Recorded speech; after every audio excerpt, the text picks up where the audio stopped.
నమస్కారం, నా పేరు శివ. అందరూ ఎలా ఉన్నారు ఫ్రెండ్స్? వాళ్ళ వీడియోలో ఈపీఎఫ్ ఖాతాదారులకి మరొక ఇంపార్టెంట్ విషయాన్ని అయితే నేను చెప్పబోతున్నానండి. వీడియోకి వెళ్ళే ముందు ఇలాంటి విషయాలు మీరు మరింత తెలుసుకోవడం కింద సబ్స్క్రైబ్ బటన్ ఉంది, దాన్ని ట్యాప్ చేసి మన ఛానల్ సబ్స్క్రైబ్ చేసి పక్కనే ఉన్న బెల్ బటన్ని యాక్టివేట్ చేయండి. అన్నది కాకుండా లైక్ చేయండి. సో లైక్ చేస్తే ఇలాంటి వీడియోస్ అందరికీ చేరుకుంటాయి.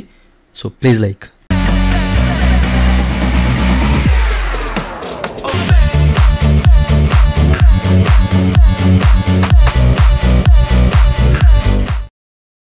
ఇక టాపిక్లోకి వెళ్ళే ముందు ఈపీఎఫ్ సంబంధించినటువంటి క్వైరీ సర్వీస్ కావాలంటే నన్నైతే కాంటాక్ట్ అవ్వండి. నా వాట్సాప్ నెంబర్ కింద మీకు డిస్క్రిప్షన్లో ప్రొవైడ్ చేశాను. వాట్సాప్ ద్వారా మాత్రమే నన్నైతే కాంటాక్ట్ అవ్వండి. అయితే ఈ వీడియోలో సో మీరు ఇక్కడ చెక్ చేసుకోవచ్చు. సో చాలామంది ఏంటంటే ఈ ఫైనాన్షియల్ ఇయర్లో ఎవరైతే కొత్తగా జాయిన్ అవుతారో ఈఎల్ఐ స్కీమ్ గురించి చాలామంది చెప్పారండి. ఓకేనా? సో మన ఛానల్లో రెగ్యులర్గా ఫాలో అయ్యే వాళ్ళకి అది తెలుస్తుంది.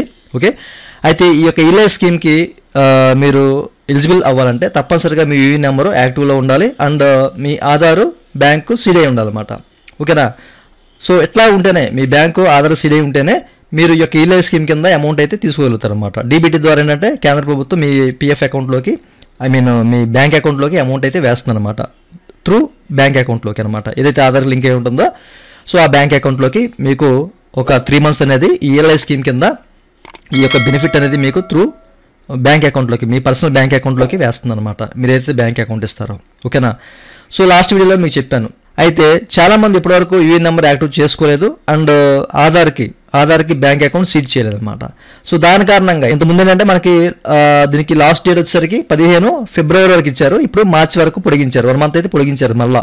ఓకేనా? నిజంగా ఇది ఈపీఎఫ్ ఖాతాదారులకు ఒక గుడ్ న్యూస్ అని చెప్పేసి అనుకోవాలి. ఓకేనా? సో ఎవరైతే యూఏ నెంబర్ యాక్టివ్ చేసుకోలేదు అలాగే వాళ్ళ యొక్క బ్యాంక్ని ఆధార్ సీడ్ చేయలేదో సో వాళ్ళు 15 March 2025 లోపు అయితే చేసుకోవాలి.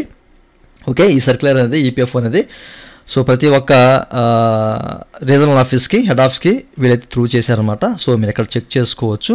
ఓకేనా? ఇది ప్రతి ఒక్కరు తెలియాలి అన్న ఉద్దేశంతో నేనైతే చెప్తున్నాను. ఇంకా ఎవరైనా చేసుకోలేదంటే కనుక మీరు మీ హెచ్ఆర్ని అయితే కాంటాక్ట్ అవ్వండి. ఓకేనా? యూఎన్ నెంబర్ యాక్టివ్ చేసుకోండి. మీకు ఏదైనా డీటెయిల్స్ అనేవి ఇన్కరెక్ట్గా ఉంటే కనుక వాటిని సరి చేసుకొని మీరు యాక్టివ్ చేసుకోవచ్చు. ఓకేనా? అలాగే మీ ఆధార్కి బ్యాంక్ అకౌంట్ సీడ్ చేసుకోవాలన్నమాట. సో అది ఎలా చేసుకోవాలి ఏంటి అనేది కూడా మీకు చెప్పాను. అయితే మరోసారి అయితే మనకి ఈ డేట్స్ అనేవి పొడిగించారు. 15 March 2025 లోపు మీరు ఈ పని అయితే చేయాలి. ఇదండి వాళ్ళ వీడియో.